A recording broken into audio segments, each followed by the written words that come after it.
Can you guys hear me okay, or do I need a mic? Okay. Okay, thank you. I'd like to start out with this slide because it shows really dramatically, it's a very beautiful shot for one thing, but it shows just how incredibly isolated the Hawaii island chain is.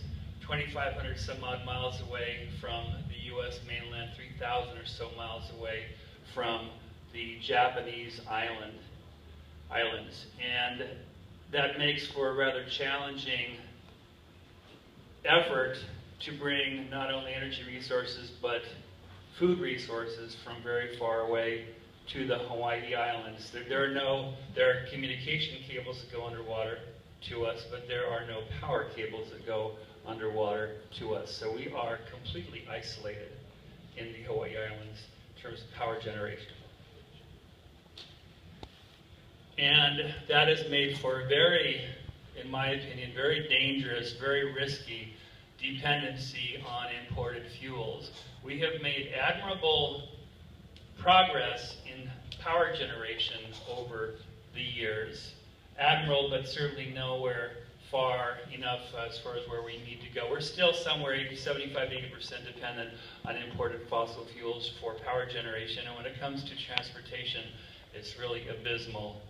We are close to 100% dependent on imported fuels, mostly petroleum, a little bit of ethanol for transportation. So we have a very beautiful island chain, tropical, beautiful, isolated, and incredibly vulnerable.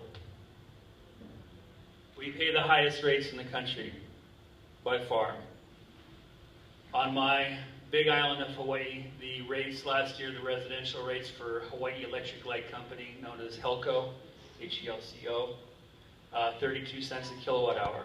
32 cents a kilowatt hour. That's the base rate. You use more than the lifeline rate of several hundred kilowatt hours a month, and it goes up to 35, 37 cents a kilowatt hour. Compare that to the average for the U.S. in July of a little under 13 cents.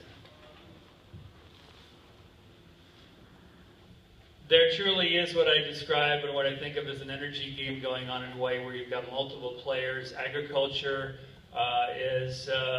we used to be very big in sugarcane and pineapples. That has taken a big drop over the past decade. I'm going to share with you several slides of some of the islands to indicate graphically where issues are arising. You see the darkest colors, and this is essentially a great slide showing you the outline of the Hawaiian Electric, or HECO, Hawaiian Electric Company electric grid. Waikiki is down in this area here, windward side and so forth, less people. The darker the colors indicate the most saturated circuits. There are 400 plus circuits on the HECO grid. Darker colors, Lanai and Molokai, they effectively closed the door as of January to any more approved net energy metered systems. So you can apply, they welcome you to apply, but they have no answer at this point. They're studying it. They are hiring outside consultants to try to figure out how much further that island in particular, 7,000 residents, a peak demand of 5.3 megawatts, one single power plant, one single fossil-fueled, utility-owned power plant, how much further they can go, if anywhere. But right now, the door is closed. You want them on Molokai, on your house, you're paying 42 cents a kilowatt hour, Rotsa Ruck. It's not going to happen anytime. Solar, wind, wave, offshore wave energy.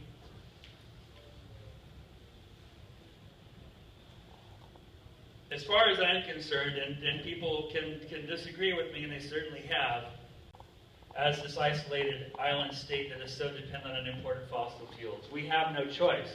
That said, I've been attending energy conferences in Hawaii going back to 1980, 35 years ago, and so much of what I'm hearing now is what I heard 35 years ago. Have we made progress? Absolutely. Are we saying some of the same things that were said back 35 years ago? Hell yeah. But there is a consensus that we need to do more, we must do more, and there are ways to do that. But there are also limitations. And one of the things that some of my compatriots in the solar industry have a hard time grasping or refuse to acknowledge, at least in terms of Hawaii goes, where we have no cables between islands in terms of power sharing. Each island is independent. There's talk of power cables, inter-island power cables. There has been for years. Is it going to happen next year? No. Is it going to be in 5 years? Probably not. 10 years? Maybe. But it is not a reality that's going to happen anytime soon. The electric grid is finite. How then do we determine the best mix? Obviously, well, perhaps not so obvious, but at least for the time being, we need some type of combustion generation. We can't go completely renewable at this point, even though the governor recently signed into law a commitment of the state to go completely 100% renewable by 2045. That's a ways away. About the power wall is all well and good. It's not going to make a big difference in my state in the near term, unfortunately. 2 minutes. Thank you. Let the circus begin. Why is it a circus? Because so much is going on, and the utilities, the Public Utilities Commission, the legislature, concerned citizens, advocacy groups.